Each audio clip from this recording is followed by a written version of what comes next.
পৃথিবীর সবাই একদিন আপনাকে ছেড়ে চলে যাবে, কিন্তু আপনার বাবা মা আপনাকে ছেড়ে কখনোই যাবে না। সত্যি কথা কি, আপনি যখন হাজার অন্যায় করবেন যেগুলো ক্ষমারও অযোগ্য, বাবা মায়ের কাছে এসে নির্দ্বিধায় বলবেন, দেখবেন তারা আপনাকে ঠিক সামলে নেবে। আপনি খুব উৎসাহ পাবেন। বাবা মায়েরা আমাদের জন্য যতটুকু করে আমরা কিন্তু তাদের জন্য কিছুই করতে পারি না, কিছু করি না, চেষ্টাও করি কিনা জানি না। বাবার কথা যদি বলে থাকি, বাবা এমন একটা মানুষ যে নিজে সারাদিন পরিশ্রম করে যাবে, সারা জীবন আমাদের জন্য ব্যয় করবে, কিন্তু কখনো মুখ ফুটে বলবে না। নির্দ্বিধায় সে আমাদের জন্য করে যাবে, নিশ্চুপ হয়ে।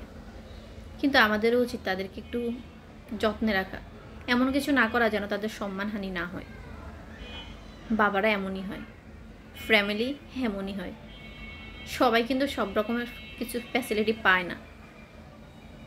বাবার কথা যতই বলবো না কেন, খুবই কম হয়ে যাবে, ক্ষুদ্র হয়ে যাবে।